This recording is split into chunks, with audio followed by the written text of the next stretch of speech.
in order to perform proper suemonogiri or tameshigiri, which is test cutting, we need to understand how to roll a mat, which is a tatami mat, which we call tatami omote, or it's a mat cover.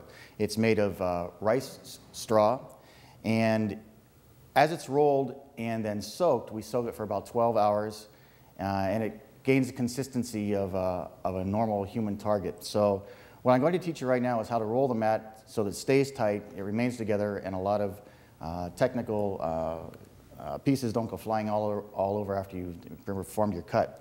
So we take the mat and lay it out in front of us, and then we fold it toward the center. This gives you less mat to have to roll in the process, and bring it about halfway or a little bit past, so you're folding up to about 2/3 of the mat. Then you bring the other side and just fold it in approximately 1 foot. So we've got 2 folds in the mat at this point. Then spin the mat away from you so that the shorter folded part is away from you. So that now we're holding one end of the mat, the longer folded edge, toward myself. Now I want to keep the mat very firm and very tight as I roll it. So what I do is I take my left foot and place it on the mat in this position. Then from behind, as my foot is centered, I start to roll the mat, keeping tension as I pull. And I start to wrap and pull. This keeps firm tension on the mat so that when I cut, it doesn't go flying, the pieces don't go flying all over, as well as the fact that when I begin to soak the mat, it's obviously going to expand slightly. So I want a very tight fit in the beginning. Continuing to roll all the way up until eventually I meet the smaller folded piece. At that point, I release my foot and start to roll with just my hands. Continuing to roll, tucking the last folded piece in and rolling toward the final edge. Once I've gotten to the edge, I want to reach around and squeeze that edge tight against the full maki, the full rolled mat. Notice as I bring it up, there are no exposed raw edges now. Everything's folded in and tight so that nothing goes flying after I cut. Then I take it and squeeze it between my knees, holding the top. The best thing to have that we found to secure the mat are rubber bands. They go on very quickly. They'll expand slightly with the mat as it's soaked.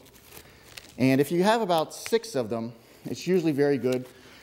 We usually like to use them as target areas on the mat, and we can place them where we want to. It's much easier for yourself to use that as a guide when you're creating your cuts. So just take them, double them over, create equal spaces as much as you can on the mat itself, which will give you even cuts as you begin to perform your suemonogiri or tameshigiri test cutting.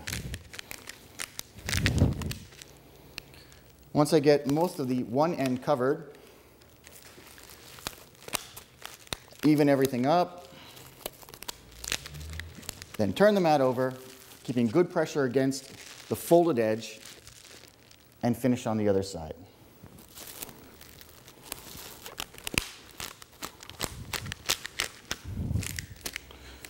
I try to even out all my spacing so that I get nice, even cuts on the mat. That way I get more cuts out of a mat also, that way rather than cutting just one mat in half. And there you have a typically well-rolled mat, fairly even spacing, all ready to soak for 12 hours and perform your cuts.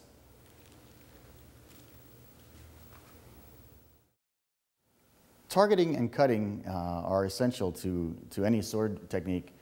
It's as we discussed, it's not only important that you know how to cut and where to cut, but the essentials of cutting and the physics and dynamics of the cutting are not all that difficult once they're understood. And what I'd like to do right now is just go through some of the basic strategies and physics of cutting so that you can understand how to align your body, how to extend the sword, and how to create different cuts at different levels on the wara. This was a soaked tatami. Normally we would soak this in a, obviously this is a dry tatami we're using for demonstration, but if I were to be doing actual cutting, I would be soaking this in a container overnight, maybe 12 hours up to 24 hours. and give it a little bit tougher consistency. That way pieces don't go flying all over the floor. A wet tatami has a tendency to stay together a little better, and it does not scratch the blade, whereas a dry tatami, such as this, as the sword passes through it, although it doesn't cut any more difficult, it will scratch the blade, and it's very messy to clean up afterwards. I'd first like to talk about the swing of the sword itself, so I'm going to step back, and maybe you can check my alignment as I move. I'm going to talk about extension and alignment, not only with the sword, but as the sword in my body is aligned to the target. Normally, we always start off teaching new people how to cut lined feet together directly in line with the target from a jodan position. So we're going to practice all of our cuts from a jodan position. Jodan being above the head. Notice that at this point, my body is in straight alignment with the target. But as I cut, if I cut from here in this position, the sword is still moving forward when it touches the target. In actuality, a sword never really starts to cut until it passes the center line of the body or the furthest extension from the body. So it's important that I align myself so that the initial action of touching the target is in line with the center line is being crossed by the sword. So what I do is as I start my cut, I move my center line to the right. If I'm cutting from right to left with my left foot back, I cut outward and down so that now as I touch the target, the sword is already traveling backward and down toward me, rather than, at this point, it's still moving forward and pushing the target. But in this position, it's pulling toward me as I perform the cut. If I cut from left to right, the opposite is true. I step off and line the target up with my left hip or just off my center line. Extension out, cutting, and now the sword is coming back to me as it starts to cut. Most people have no problem performing a first cut because it's high and the extension, the full extension, is directly out from my shoulders. Notice how much of the sword is left as I perform this cut in alignment to this side of the target. Once I start my cut, full extension, my furthest extension is when my hand is straight out from my shoulder. This is furthest extension. This is where I finally start to make a good extension on the target. In this case, I want to have the monouchi, or the last 9 inches, being the initial cutting part of the target.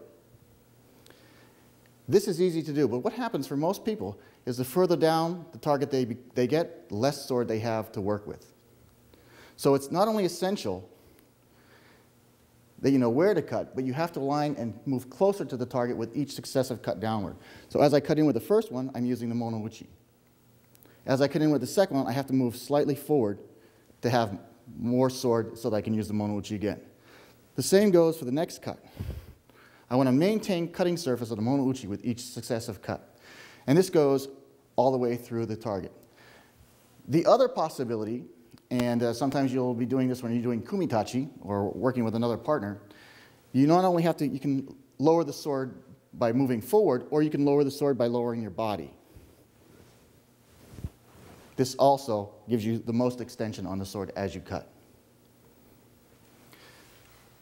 The other cut we're going to talk about, more difficult cut, is a yokouchi monji or suihei. This is a very flat cut.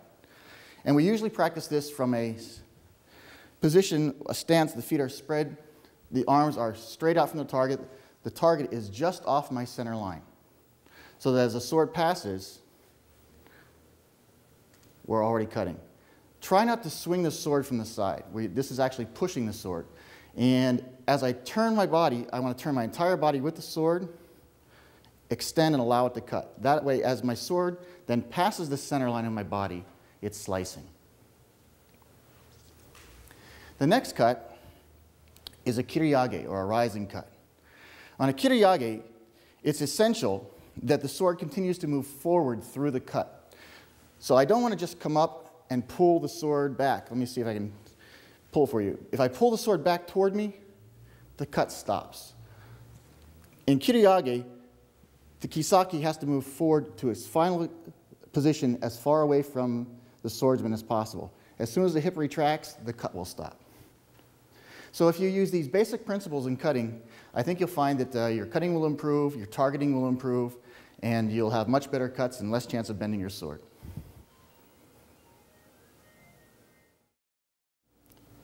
Now that you've learned basic targeting, basic physics of cutting, we're going to go on to cover the cutting technique itself on a target or a wrapped wara. Make sure that as you're cutting, you leave enough target area on the mat to complete your next cut. On this cut, we're going to do two-level cutting. This is your beginning cuts for the beginning level student. These are both kesa cuts. You're going to do a right and left kesa cut. In other words, as we step toward the target, we're going to cut left to right and right to left. Or as you may see Shimabukuro sensei demonstrate, left to right, then right to left. So please pay attention. Remember to try and keep your cuts as close to a 45-degree angle as possible. That's normally what's used in competition cutting. However, in real combat, the angles will change according to your target areas on a body. But for the mat area, in order to leave more mat for yourself, the 45-degree angle works the best.